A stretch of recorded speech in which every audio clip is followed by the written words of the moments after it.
Se uma pessoa não pagar uma dívida por 5 anos, ela prescreve? O devedor estará livre desse compromisso? Existem consequências?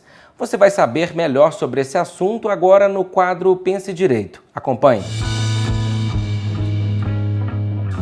Existe uma crença no imaginário popular brasileiro de que uma dívida, se não paga durante 5 anos, ela simplesmente some e nada mais acontece. Está equivocado. Vamos entender melhor como funciona essa situação. Embora seja certo que o prazo prescricional para uma dívida comum seja de 5 anos, de modo que se você contrai um empréstimo junto ao banco e decorre esse prazo de 5 anos sem o pagamento, essa dívida passa a estar prescrita, temos algumas exceções aí e que merecem atenção.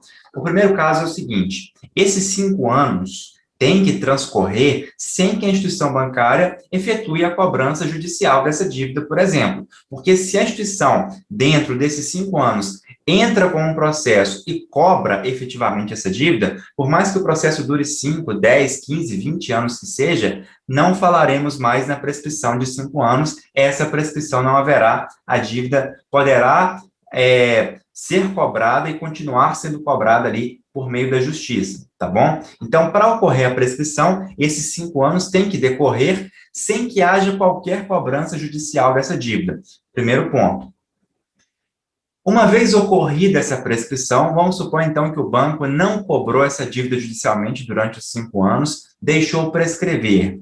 Nada impede o banco de continuar cobrando essa dívida, não pela justiça, afinal prescreveu, mas sim extrajudicialmente. Esse banco pode enviar cartas, pode fazer ligações, mandar e-mails para aquele consumidor inadimplente. Isso não é impedido, a instituição bancária pode fazer. O que não pode é a instituição bancária manter o nome de um consumidor inadimplente no cadastro negativo de consumidores. Não pode, por uma dívida vencida prescrita, ok? Então, se a dívida venceu e prescreveu, a instituição bancária tem que retirar o nome desse consumidor do cadastro negativo. Da mesma forma, se o consumidor paga a dívida, a instituição bancária também tem que retirar, porque se não retirar, poderá ela responder por danos morais em relação a esse consumidor, com base no artigo 43, parágrafo 3º do Código de Defesa do Consumidor, tá bom?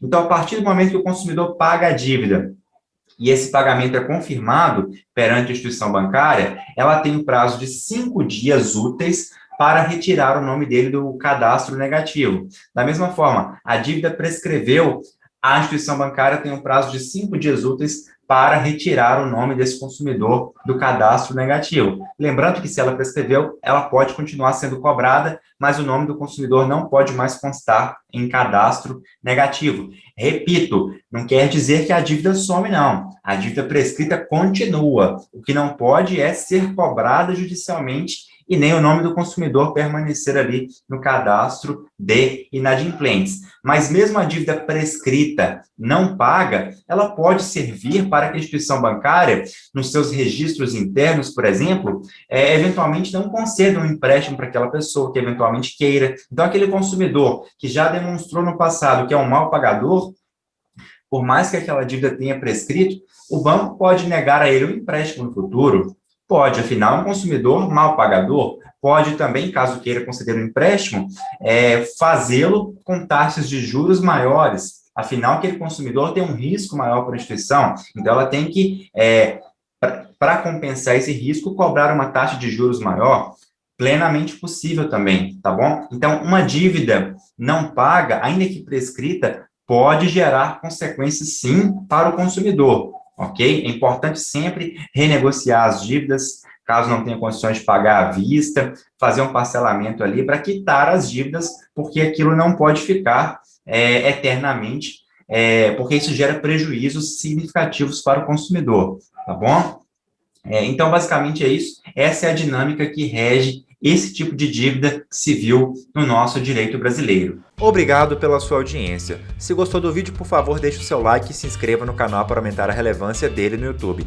Compartilhe o vídeo com seus amigos, colegas, comente aí o que você achou sobre o assunto abordado nesse vídeo. Assim, mais e mais pessoas terão acesso ao conteúdo jurídico aqui publicado. clique no sininho e marque para receber todas as notificações para ser avisado assim que sair novo vídeo. Siga-me também no Instagram, onde comento alguns assuntos da área do direito, @lucascota_r1, cota com 2 T's. Se quiser contribuir sugerindo assuntos, vai no nosso site lucascota.com.br/sugerir, preencha o formulário, deixe ali um link de uma notícia, algum julgado, que nós comentaremos aqui no canal no YouTube ou no próprio site por meio de um texto. Obrigado e até mais!